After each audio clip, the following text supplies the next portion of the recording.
அண்மை செய்தி. சென்னை அதிமுக தலைமை அலுவலகத்திற்கு கட்சியின் பொதுச் செயலாளர் எடப்பாடி பழனிசாமி வருகை புரிந்திருக்கிறார். அதிமுக பாஜக இடையே தொகுதி பங்கீடு பேச்சுவார்த்தைக்காக எடப்பாடி பழனிசாமி தலைமை அலுவலகத்திற்கு வந்திருக்கிறார். அதிமுக பாஜக இடையே சற்று நேரத்தில் தொகுதி பங்கீட்டு ஒப்பந்தமானது கையெழுத்தாக இருக்கிறது. விவரங்களை எமது செய்தியாளர் ராஜேஷ் விவரிக்க கேட்கலாம்.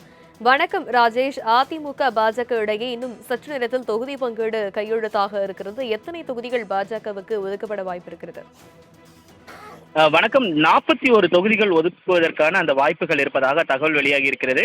ஏனென்றால் தேசிய ஜனநாயக கூட்டணி உள்ஒதுக்கீடாக பல கட்சிகளுக்கு ஒதுக்க வேண்டிய இருக்கக்கூடிய சூழ்நிலையில் அதிமுக சார்பாக 41 தொகுதிகள் அவர்களுக்கு ஒதுக்கப்படும் என்ற தகவல் வெளியாகி இருக்கிறது. குறிப்பாக இந்த பேச்சுவார்த்தை என்பது 2026 சட்டமன்ற தேர்தலை முன்னிட்டு கடந்த ஏப்ரல் மாதமே இந்த கூட்டணி உறுதி செய்யப்பட்டிருந்தது. அதனைத் தொடர்ந்து பல்வேறு கட்ட பேச்சுவார்த்தைகள் என்பது நடைபெற்றது. இன்றைய தினத்தில் இந்த தொகுதி பங்கீடு பேச்சுவார்த்தை கையெழுத்தாகும் என்று ஏற்கனவே தெரிவிக்கப்பட்டிருந்த நிலையில் அதற்கான பேச்சுவார்த்தைகள் எல்லாம் காலையிலிருந்தே தொடங்கியது. குறிப்பாக தேசிய ஜனநாயக கூட்டணிகள் இருக்கக்கூடிய கூட்டணி கட்சிகளான தமிழக மக்கள் முன்னேற்ற கழகமாக இருக்கட்டும், அதேபோல புதிய நீதி கட்சி, ஐஜேகே உள்ளிட்ட கட்சிகளுடன் தொடர்ச்சியாக மத்திய அமைச்சரும் மேலிட பொறுப்பாளருமாக இருக்கக்கூடிய பியூஷ் கோயல் அவர்கள் தொடர்ச்சியாக பேச்சுவார்த்தை நடத்தியிருந்தார். அதனையொட்டி தற்பொழுது 3 மணி அளவில் அதிமுக பாஜக இடையே அந்த கையெழுத்து ஆகும் என்று எதிர்பார்க்கப்படுகிறது.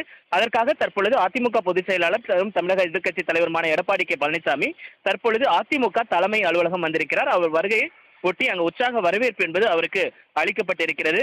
குறிப்பாக இன்னும் சற்று நேரத்தில் அதிமுக பாஜக இடையேயான அந்த கையெழுத்து ஆகும் என்று எதிர்பார்க்கப்படுகிறது. அதே நேரத்தில் என்டிஏ கூட்டணியில் இடம்பெற்றிருக்கக்கூடிய அனைத்து கட்சிகளும் அதிமுக தலைமை அலுவலகத்திற்கு வருவதற்கான வாய்ப்புகள் அதிகமாக இருக்கிறது.